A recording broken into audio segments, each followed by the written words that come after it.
Hello and welcome to Nerdarchy for Nerds by Nerds. I'm Nerdarchy Steve, and today I'm joined by Charlie Teshi. Am I saying that right? I usually try to remember to Yes. ask beforehand. Teshi is correct. Awesome. You came referred to me by Mootly, and you're also I've seen you around on TikTok as well. But I am terrible about knowing who anybody is on TikTok. They just show up on my For You page, and I like learn their face, and that's it.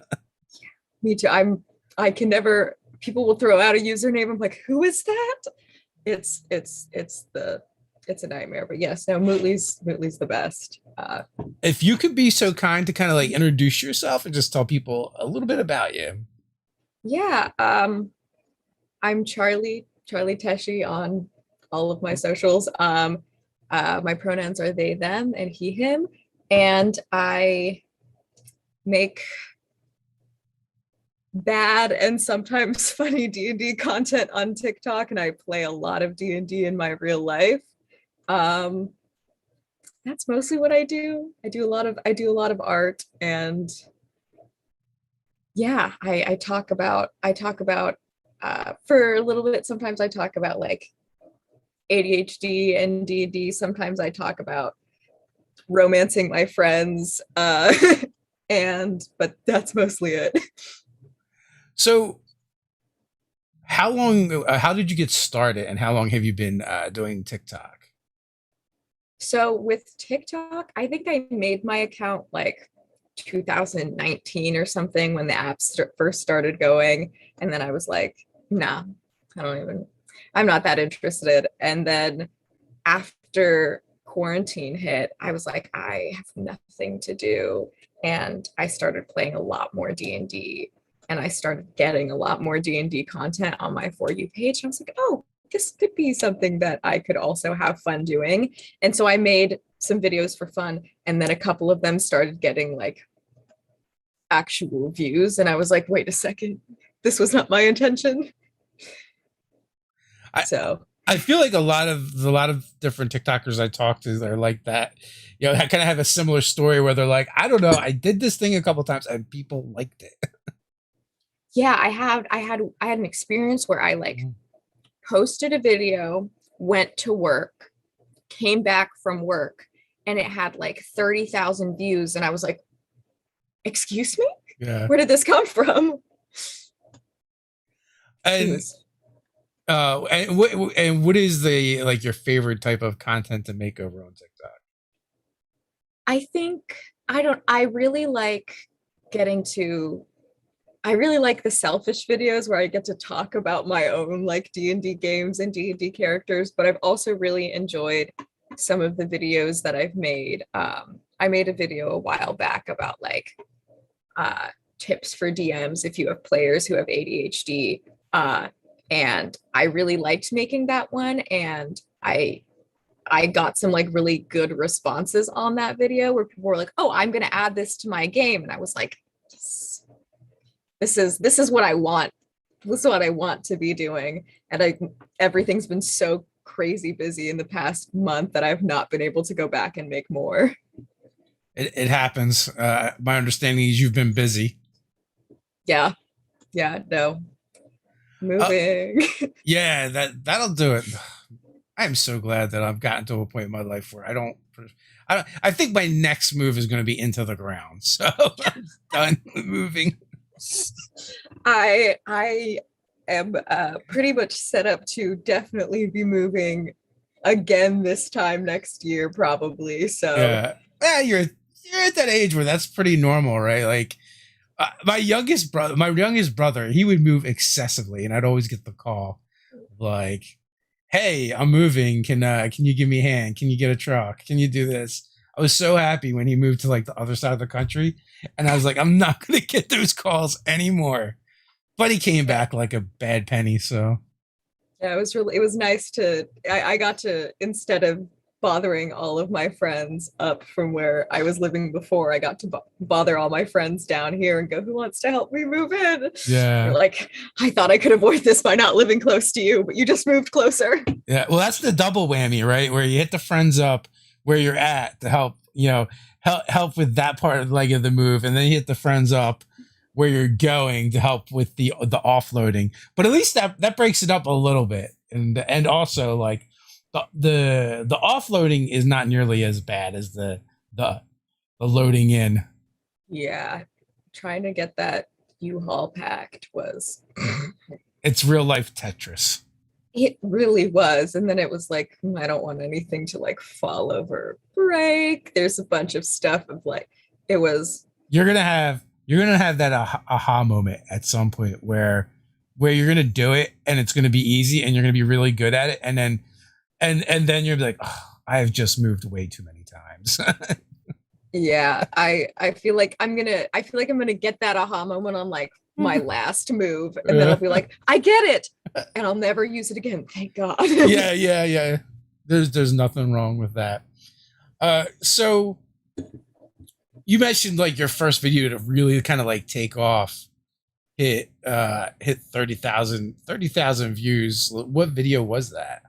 So it is like it was like a complete throwaway joke like video that I used with like a popular audio about it was essentially a video about how when two PCs or like a PC and the DM as an NPC are having like any kind of like romantic moment and everyone else in the game is like spamming the chat and going absolutely crazy, just like kiss, kiss, kiss. That's what all my games are like. Everyone really wants everyone to just be smooching all the time, which is very funny to me.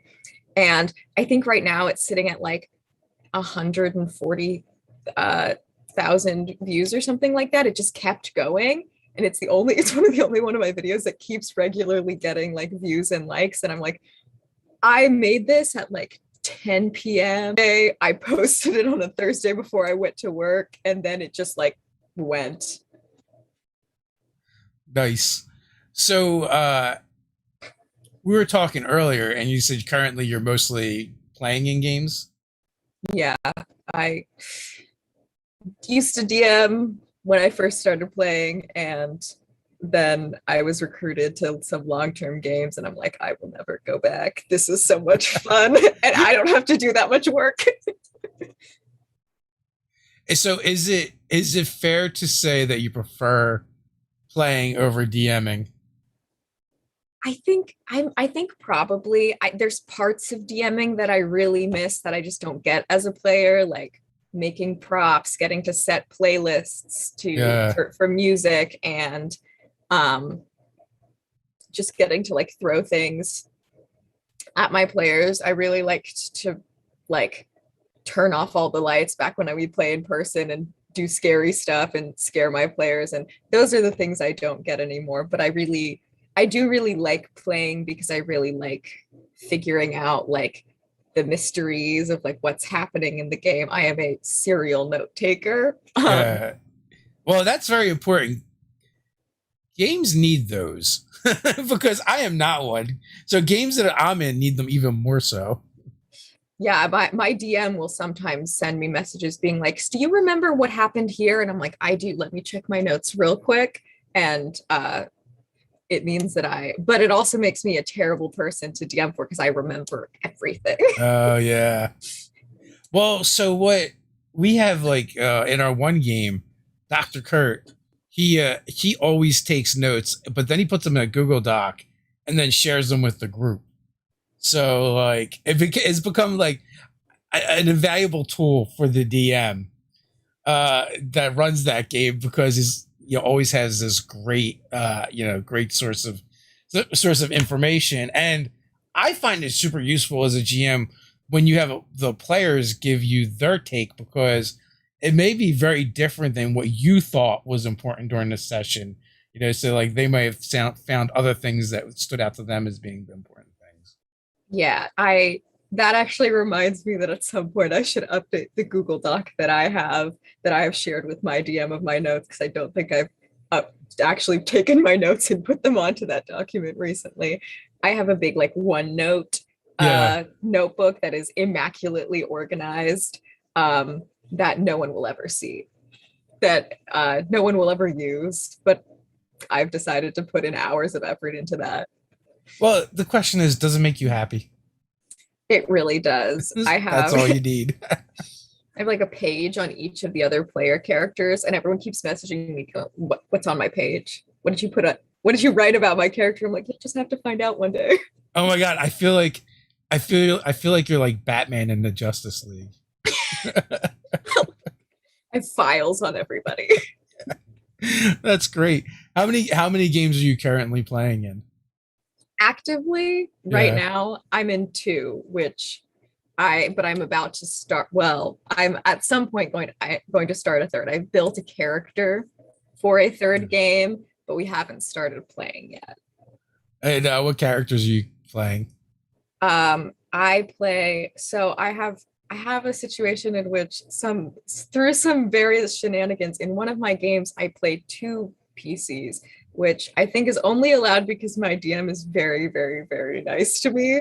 So I have an artificer and a ranger monk multi-class that I play in one game, and then I play a cleric in another one. Clerics are my absolute favorite class, and I love playing them. And then I'm building a druid for that last game. What's the appeal to clerics for you? I just I love the spell slots with none of the work. Uh, I I look at wizards and I'm like, I would love to play a wizard, and then I'm like, I don't want to have to make choices. I tried playing a bard once because I was like, this will be really fun for me, but then I had to choose spells at every level, and I was like, but I want Yeah. all of them. And as a cleric, I don't have to choose, which is really nice for me because I always have like buyer's regret when I have to pick and choose what spells I want. Yeah, paladins, druids, and clerics have it easy. Although now I think like with the optional rules, I think it's like at every level you just switch out spells, so Yeah, it's not as big a deal as it used to be. I feel yeah, like though with you preferring to be a player over a DM, the D&D community has suffered a great loss because you create theater props, and like what could possibly be a better skill to have for a dungeon master? yeah. I That is really something that I miss from DMing so much. I would spend hours the night before sessions, like staining paper to make scrolls and like honing my calligraphy skills to write these elaborate notes that my players would find. And yeah, it was I the way that I got into D&D originally was because I did a D&D themed play in high school, and I was like, I should learn what this game is about because I'm in this play and I'm making all the costumes and props for it. And so I started my D&D journey making props, and then now I'm like, oh, I just want to make swords and Wait a just minute, more props. there's a D&D themed play. Yes, there is a play called She Kills Monsters, which is it was perfectly situated to be exactly my type of thing. It is about lesbians playing D&D, and my high school did it, and I was like, this is the perfect opportunity. The script is incredibly tacky and I love it. How do I not know about this? Like, I mean, I'm not a huge theater person, but still, I feel like I need to know more about this play. It's pretty hilarious. And it was nice. I did not know about it until I was in it, and I speak Yeah. to lots of people in D&D and theater communities who are like, I don't know what this is. It's like it's becoming more popular now, I think, because both D&D is becoming more popular, and a lot of programs are like, oh, we should have some like LGBT themed plays at our program. So Nice. So, when you were DMing and making props, do you have a favorite prop that you've made? I have a prop from my time. I made it originally for the show, and then I got to keep it um, because I just wanted to keep it, and I made it. So I was like, it's I'll take this with me. I have this like 4.5 foot tall battle axe that I made. Um, and it's absolutely ridiculous. It's huge. You can't bring it anywhere, but just it's so fun for me to. It's giant. It's like heavy. It's made out of like PVC pipe, and Wait a minute, did you do a video with it? I I did a video with a sword. I did a TikTok live where I was working on a sewing project, Yeah. and it was hanging in the background. Um, it might be in a video I've made as well, but it's one of my favorite things that I've made just in general. How do you not just play a barbarian all the time? I want to play. I want to play a barbarian so bad so soon. I haven't gotten to build a new character in so long, and then there was already a barbarian in the party for this game that I'm about to start. And I was like, oh darn it!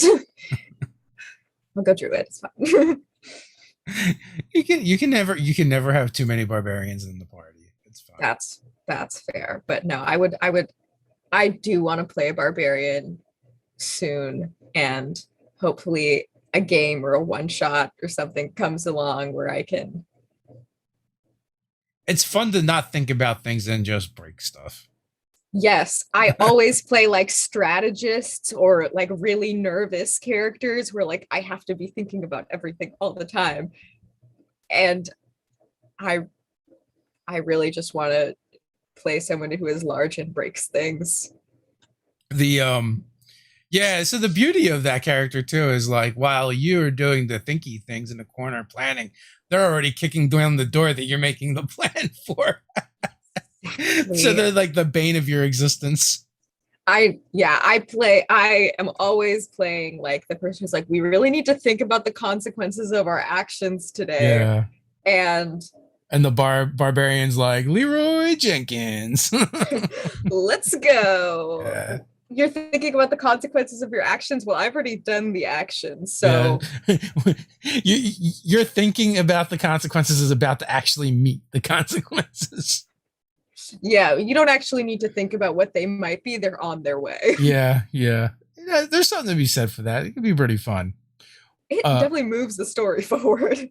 Well, the one game we were playing, Those Bastards, is like we're all playing half something or other, so we're all like half siblings, and like half orc, half elf, genasi, I think tiefling, and so I guess the running joke is like our dad would bone anything, and that's why there's all these like half siblings, and we all have this birthmark. My character's a half orc beastmaster with a giant crab companion that also has the birthmark. So I love that. which is like a fun thing that the DM decided to do, but also it made them have to then figure out when we finally found our dad was have to explain that birthmark on the giant crab. Where did that one come from? At what point of your life did you potentially make that decision? Yeah. So it turned out drunkenness and a polymorph spell and a bet. So you know what? Drunkenness and a polymorph spell can really cause anything at this point. We had an experience where all of our characters got absolutely wasted, and we were trying to leave a bar that we had gotten kicked out of, and our wizard just polymorphed himself into like, I think it was like a giant ape, and was just like carrying us through the city away from the bar. And we're like, I guess this is what we're doing. Sometimes playing D&D feels like watching like the most bizarre like ensemble comedy in the world. That sounds about right. Oh, I guess the point I was circling back to, in that particular party, the barbarian was our thinker character. He was the smartest one in the party. I do like when that happens, when it's like when it's the unexpected. It's like, oh, yeah, I did not think you were going to be the smart one. But also, polymorph just makes weird things happen in the game. My wife's first character death She got better, so it was okay. Um, there was peace in our house. Um, was because the bard decided to polymorph himself into a T-Rex, fighting a monster that had been mind controlling reptiles and dinosaurs, for the last like 3 sessions. And yeah, so bards and poor life decisions, so Goes hand in hand.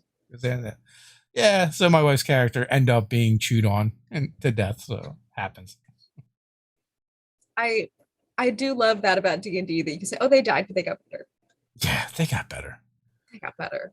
At least, well, in 5e, death is far less permanent than in previous editions.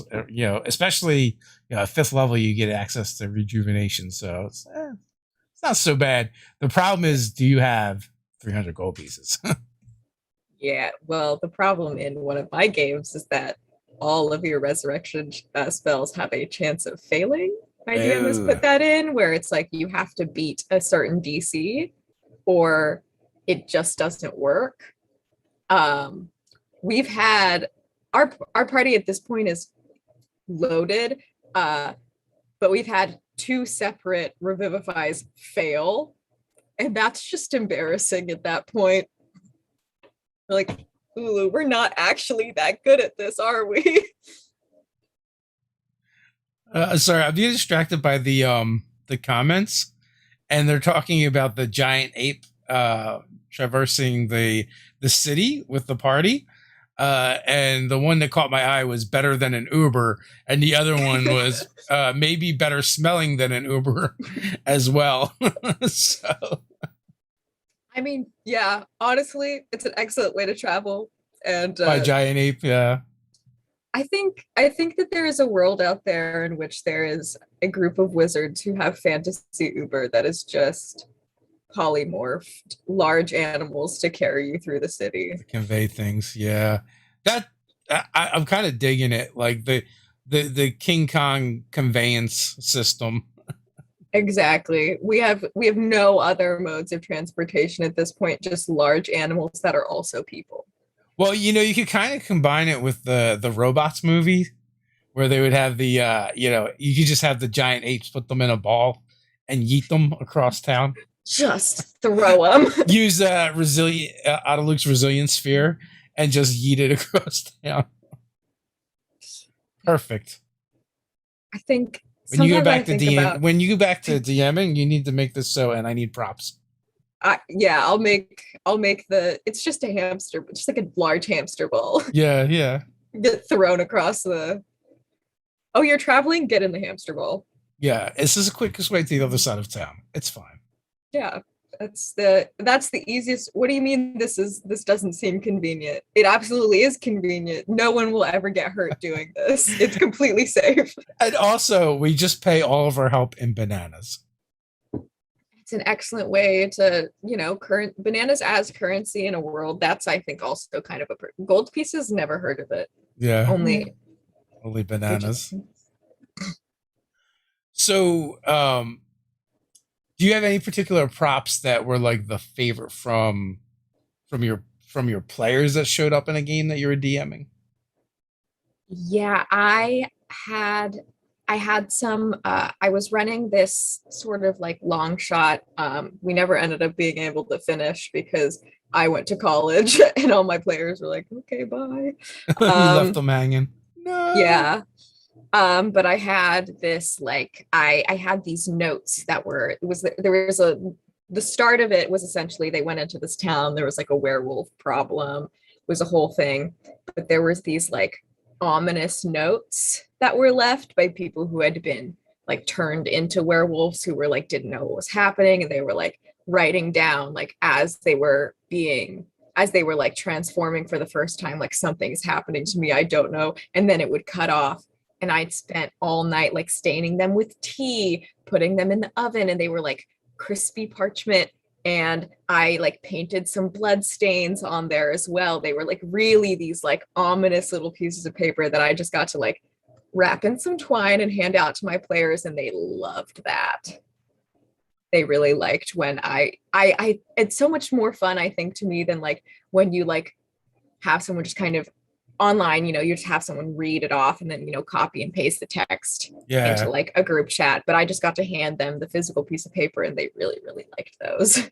Yeah, I mean that's definitely a cool thing. I think that's Barnaby was telling me that they basically taught a class on that because they run like D&D groups for a nonprofit, and that was one of the things that they did was creating like the aged letters for their players. I love to, it's just like the extra touches of like giving them something that looks from like the period that you're Yeah. making. It's so much fun. And I remember that doing that as a kid is like take well, maybe not a kid, maybe early 20s, late teens. Because I definitely remember like crinkling stuff up, rubbing them in dirt, burning holes in them with cigarettes, and and stuff to make them look authentic. Yeah, Uh, I would definitely take lighters to the edges of some of my yeah. pieces of paper. Are you familiar with True Dungeon? I don't think so. It might be one of those situations where I'm familiar and don't recognize the name. So True Dungeon is a thing that happens at different events at conventions, and basically it's kind of like it's not quite a LARP, but it's like a D&D themed escape room before escape rooms existed. Like they're literally the predecessors of escape rooms, and they didn't even know it. Um, but so you go through and you basically run through, and they have all these different storylines, and you get a character, and you get these tokens and stuff, and your characters can kind of stay with you in advance, and you keep their items.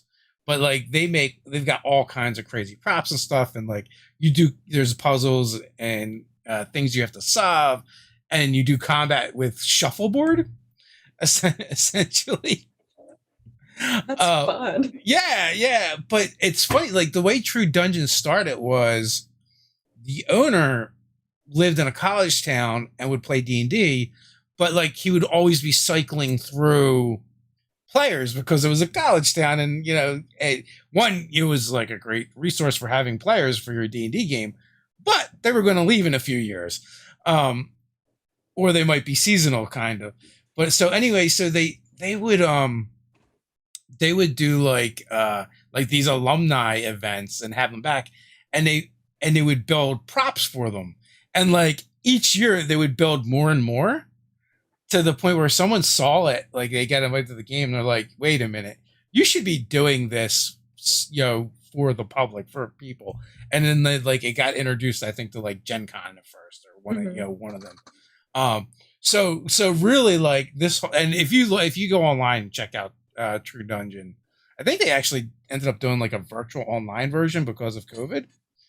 But you'll see, and this really just started from someone that just was really into their D&D games and providing an experience, and they would just make all kinds of like cool props for the game, and they've turned it into like this empire. I love hearing that kind of stuff because it's like it's so cool to see it when it comes from just like I just really really loved doing this. That's I will have to check that out. That seems like very much my kind of thing. I love that kind of stuff. I love seeing props and seeing all the details. And Yeah, I got to do it a couple times, once at Origins and once at Gen Con, and it is a lot of fun. So it's like if you're not like into the full on LARP thing, it's probably a nice like step down in some ways because you still get to experience the like the story and like the puzzles and problem solving aspects of it. yeah, And also it also tends to be a lot more accessible too because because they have it set up so that when you do the combat stuff, like there's ways for pretty much almost anyone to take part in that as well. So which is yeah, also nice. But yeah, it's super cool to see how it's grown. But I kind of got thinking about that because what you're going to school for and what you do. You just never know. yeah. That would, I mean, those are the kind of things where I think about. I'm like, ah, that would be stuff that'd be awesome to work on, and like those kinds of projects that I would love to be able to like be a part of things like that, because it's really just like having the ability to combine the things that I'm passionate about in terms of like making things, but then also Yeah. get to do it for D&D. That would be so cool. Does any of that bleed into your characters, like the passion for making things? Oh, absolutely. It's like 90% of the reason I play an artificer. Yeah. It's I my DM hates me for it. I Yeah. once sent me a message saying, um, I love you, but I will never let another person play an artificer at my table ever again.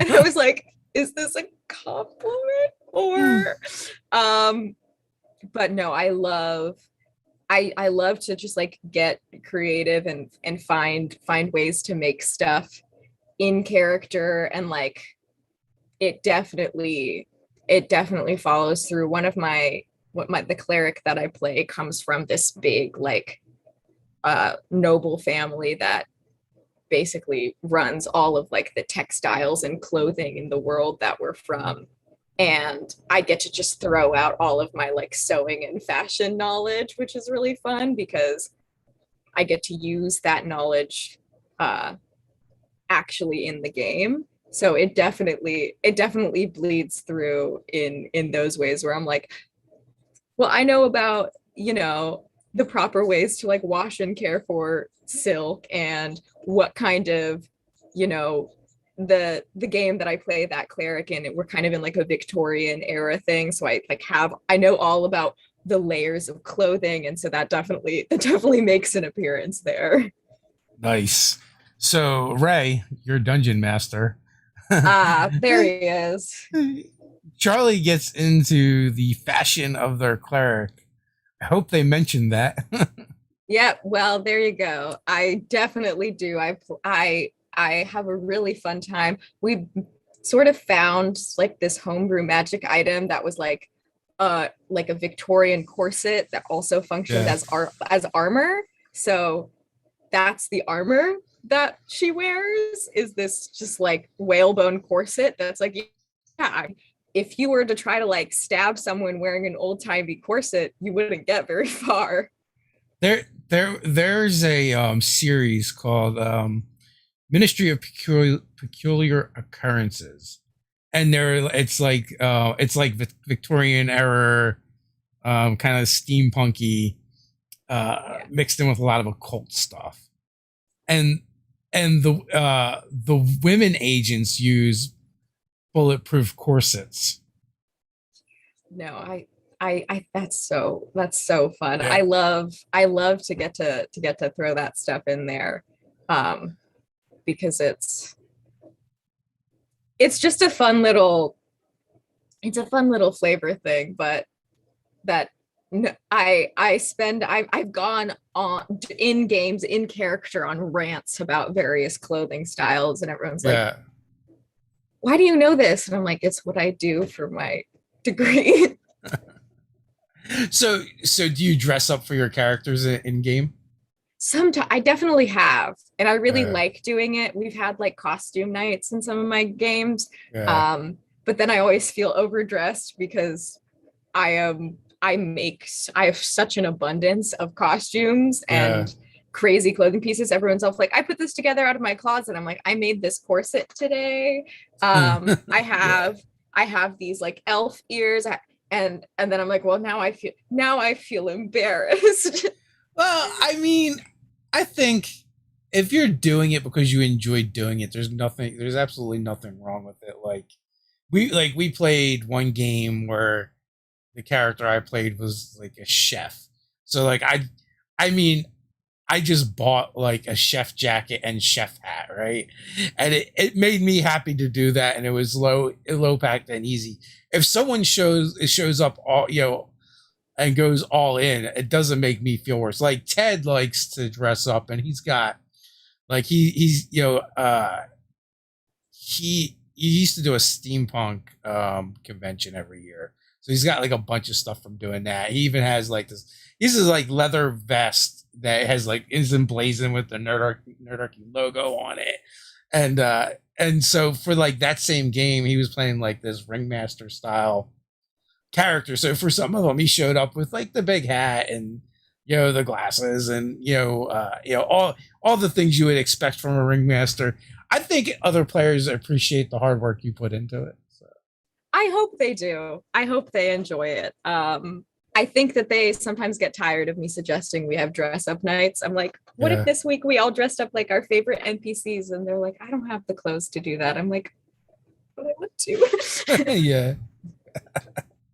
You're just gonna have to. You get to the point where they're all gonna be like, "Well, Charlie needs to make us all the clothes and send them to us." And we'll. I want to take my D&D party to a Ren fair so badly. I want, like, I've been proposing the idea to be like, let's all go to a Ren fair dressed up as our party. Let's do it. And they're like, sure. And I'm like, you'll have so much fun, I promise. And I haven't gotten there yet, mostly because a lot of Ren fairs have been canceled and there hasn't been opportunities. Yeah. But I'm gonna get them one of these days. I'm gonna ambush them with a Renaissance fair. Exactly. I'm just gonna be like, so here's these costumes exactly in your size. Don't ask where we're going, but someone else will have to take us there because I don't drive. Get in the van. Get in the van, but also drive the van because I can't. Yeah. That works. Whatever it takes. Whatever mode. So, what has been your favorite NPC to dress up as?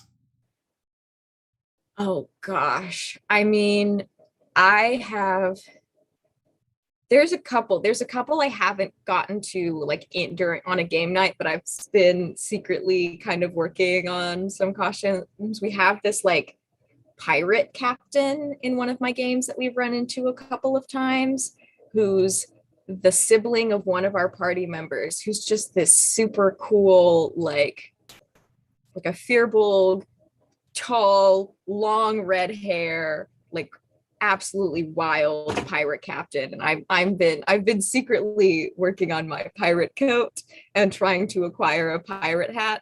But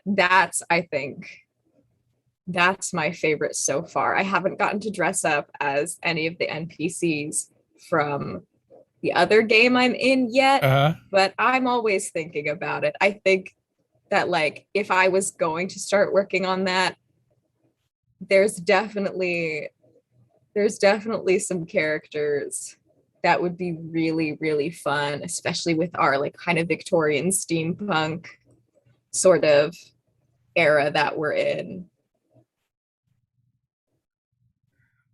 What are jopers? I keep seeing that mentioned in the chat.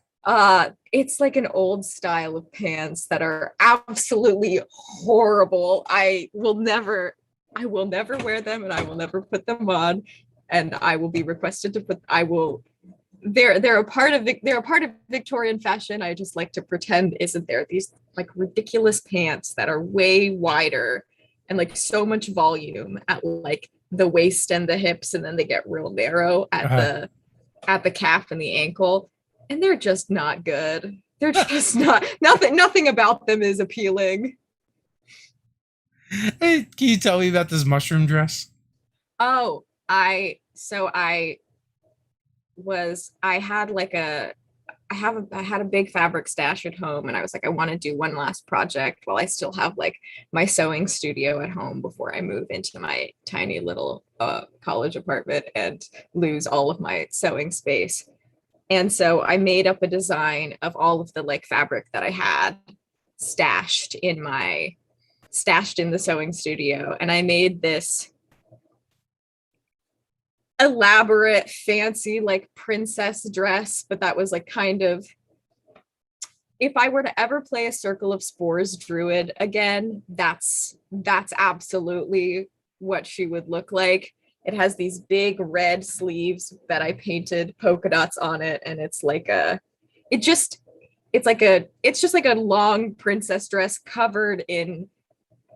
I was on live a couple of times on TikTok, like hand stitching all of these like fabric flowers all onto this dress. But it's got big mushroom sleeves, and I spent a truly ridiculous amount of time making this thing to wear it once to take some pictures, and I have it like stored in a box in my closet here, and I'm like, one day I'll get to pull it out. If I go to a Ren fair, I'll be ready to look the best. Do your costumes make appearances on your TikToks? They do sometimes. I have a couple of TikToks featuring this costume. I would love to make more. Um, I would love to make more. It and like put on more, do more costume stuff. That one in particular takes like 15 to 20 minutes just to like put on. Oh, that's a lot of work. You better do like 50 TikToks in it. I know. Just to make it worth it. I keep, whenever I put it on for like other things, it's either like, it's been like 2 o'clock in the morning when I finished it. And I was like, I'm not going to like put in the effort to make TikToks right now because I look absolutely haggard and it's 2 a.m. and I have no light. And the other time was when I went to go out and take pictures in it. And I was like, I don't have any service out in the woods where I'm taking these photos, but I would love to be able to put it on at some point and just like stock up like 50 TikToks to like post every now and then. But yeah, I mean, there's like 40 layers to that. That's a lot dress. Of layers. That also sounds very hot. It's honestly, it's not that, it's short sleeves. So I saved myself there.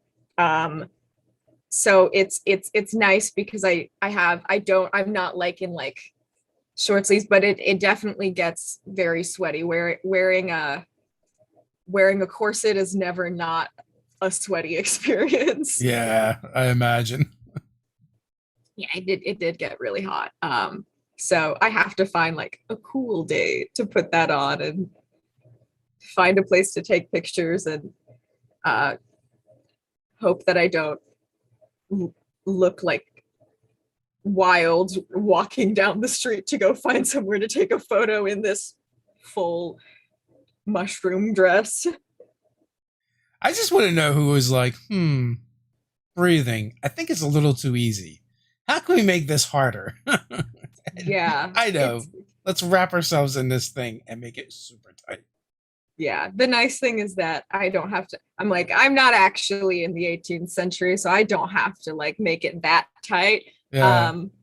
But it definitely is, I have excellent posture when I wear it. I'm like, wow, I'm standing up really straight. It's because I can't have a choice. There's no option. It's up really straight or you tip over, I think. Yeah, I had a really fun experience trying to tie my shoes. Or I was like, I'm not going to make it down there. I'm going to need some assistance. But yeah, no, it is. You need a squire. Yeah, I was like, someone has to. And also, the horrible thing about a corset is you often have to have somebody else help you put it on. Yeah. Or it takes like 20 minutes to do on my own. I know I've helped my wife with that before, and I'm like, I don't know what I'm doing here. So, it was only slightly better than her trying to do it herself. So there's an outcry in the chat for mushroom dress, but also wielding the battle axe. Yeah, I don't have it with me actively in my current apartment.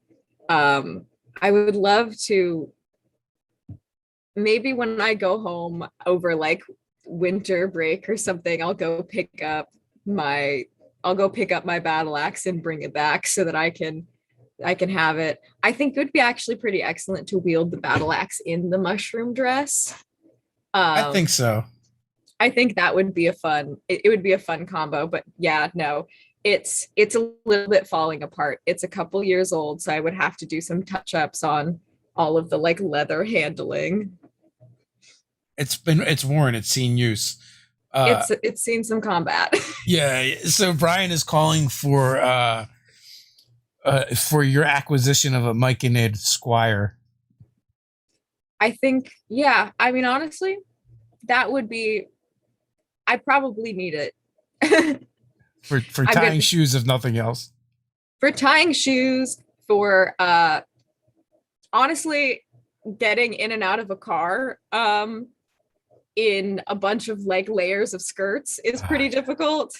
That or you need the Batman grappling gun. Yes, that would be excellent. And it would be that would be a visual. Yeah. That would be an excellent visual, just walking through the forest and just a mushroom just soars past you. So good. So good. What are you working on anything currently?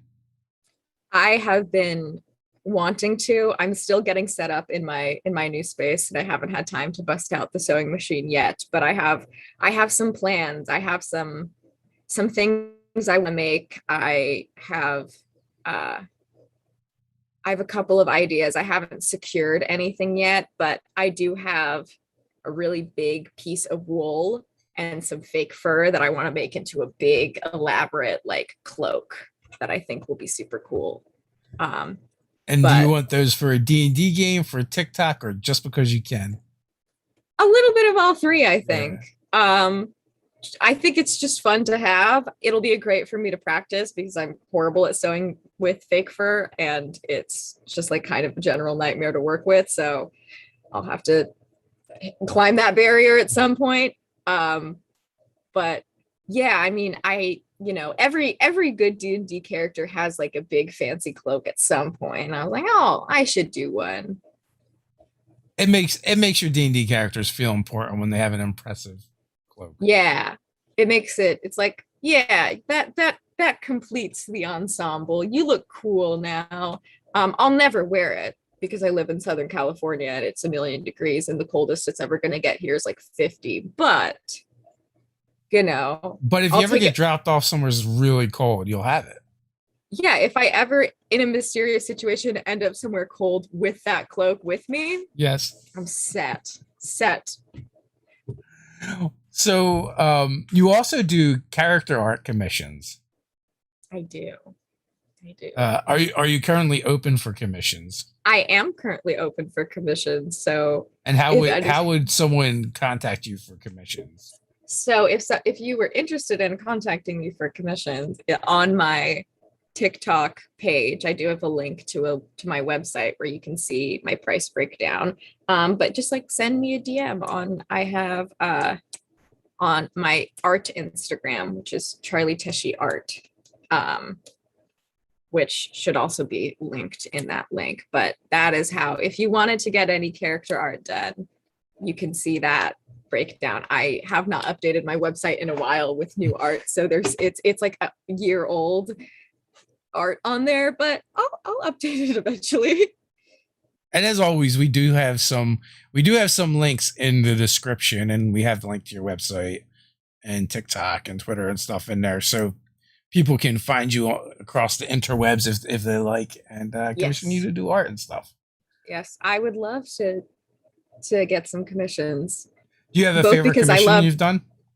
Yes, I did. I did one for my friend. This is one of the first ones I ever did, which is why I think it's so like near and dear to my heart, because it was, one of my first opportunities to like get paid for my art.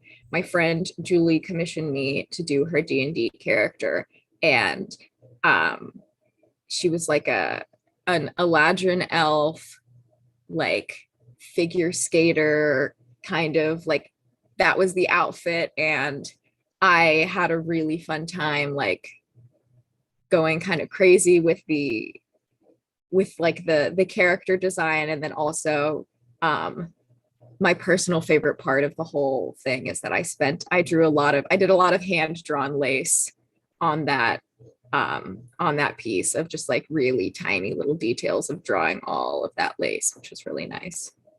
What medium do you work in? I do digital mostly. So I do art in all mediums, but my commissions are digital because it's the easiest, I think, for me to do characters. When I do traditional art, I don't usually do people. I do like landscapes and other like non-people stuff. Yeah, it's much easier for me to draw people digitally because it's way easier to draw digitally with like references and like you know, Also, it's having much those easier to mistakes. change things when you need to. Yes, and it's much easier to send a file digitally than to be like, okay, let Yeah. me scan this thing that I did in for you and send it to you, and then it's going to lose quality when I scan it. Yeah, Yeah. Working it's def- analog is for dinosaurs like us.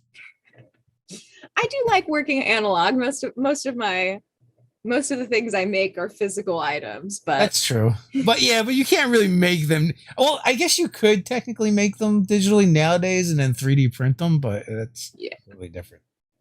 I honestly will not pretend to even a little bit understand how 3D printing works. Uh, It's it's sorcery, basically it's a magic. it's a mystery to me. Yeah. We can chalk it up to witchcraft and move on. But yeah, People be like, "Look what I 3D printed." I'm like, "How?" yeah, My printer only does that on paper and it's flat.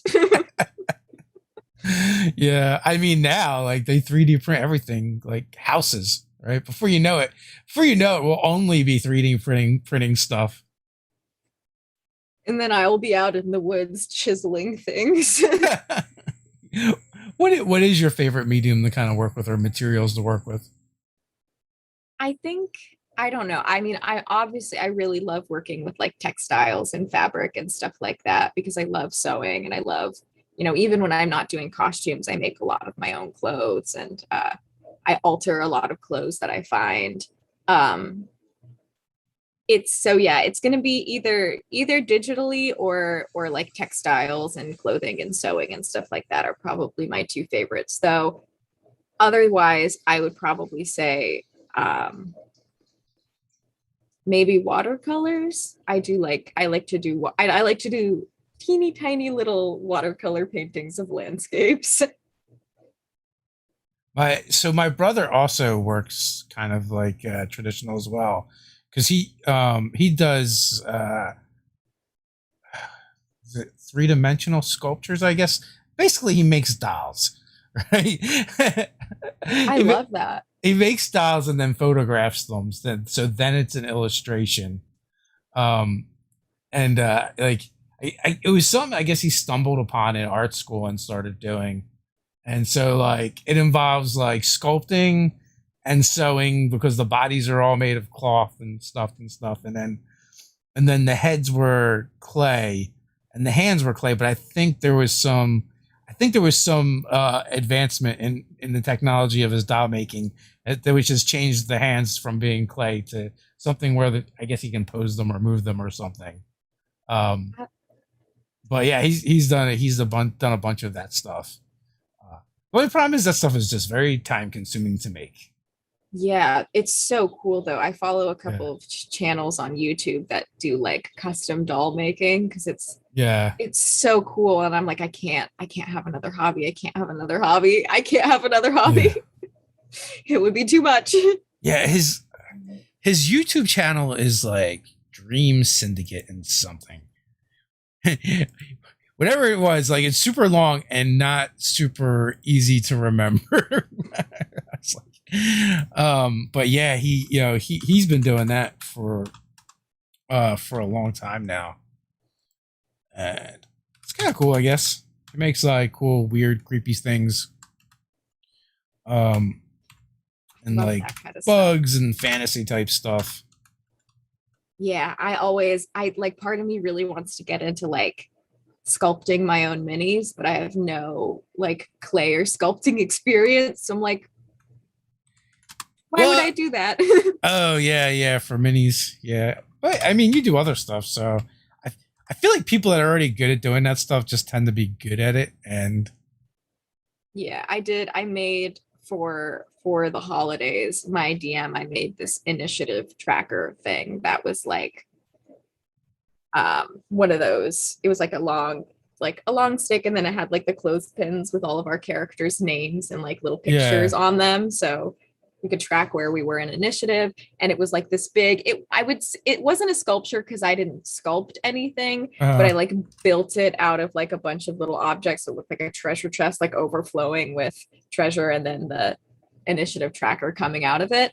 And that's probably another one of my favorite things that I've gotten to make. I think that was the like DM prop making bug inside of me where I was like, I'm not the DM, but I can make something for my DM. Yeah. Does your GM often hit your GMs often hit you up for that kind of stuff? Like, hey, I got something planned, or no, because they don't want to like ruin the surprise for you. Mostly no, because they're like, I don't want you to, you already know too much. Yeah. I can't give you any information because you'll absolutely run with it. It's gonna go right in your OneNote, and then again, It's you'll know gonna more than me.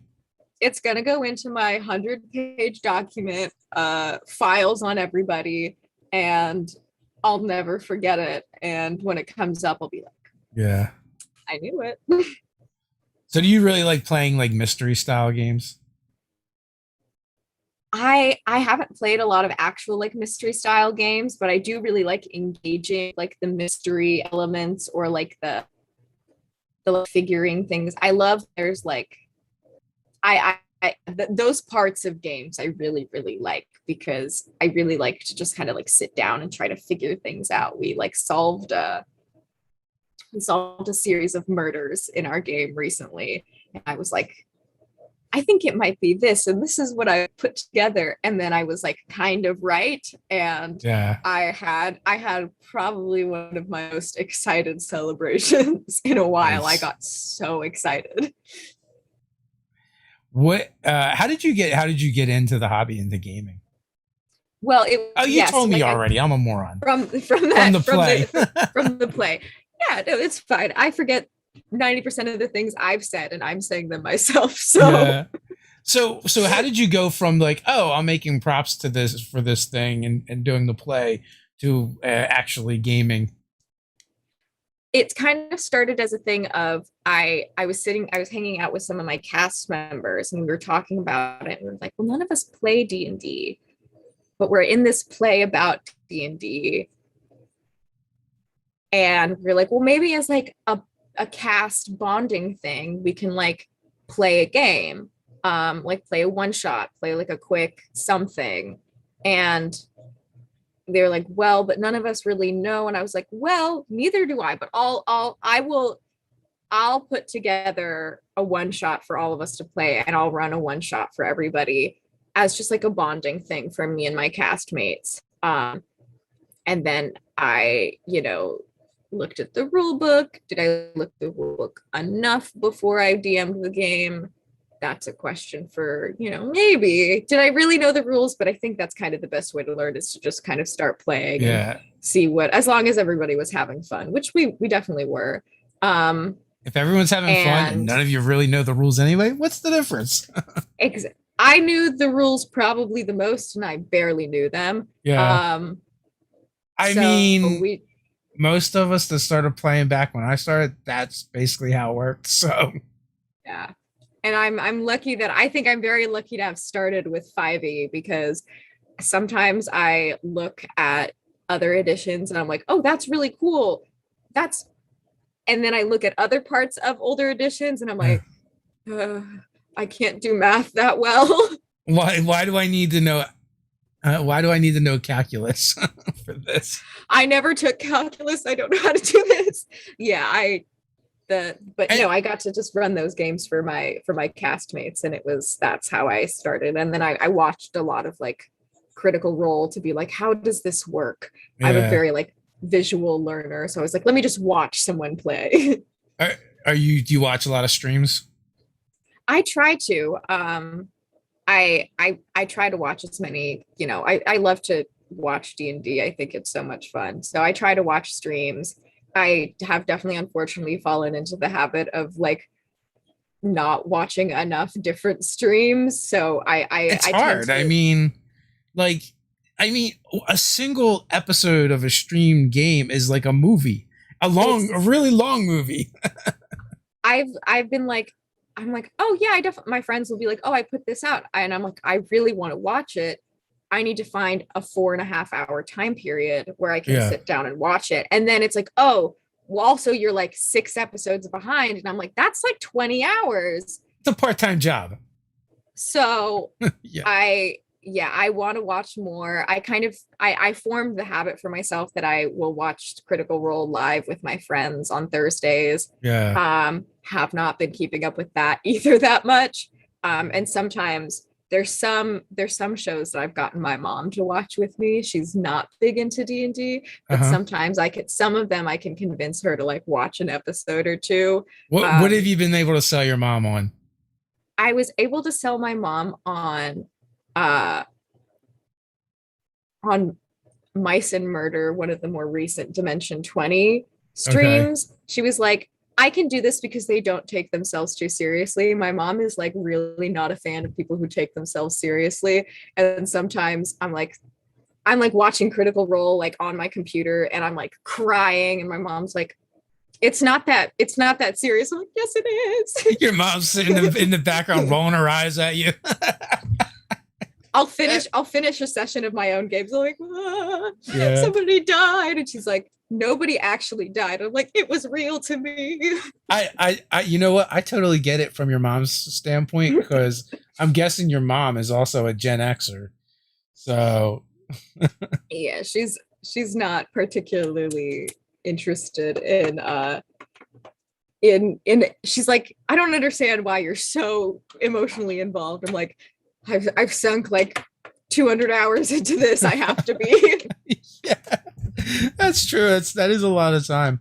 Anyway, we're just past the hour mark. Final thoughts before we head on out. Oh goodness.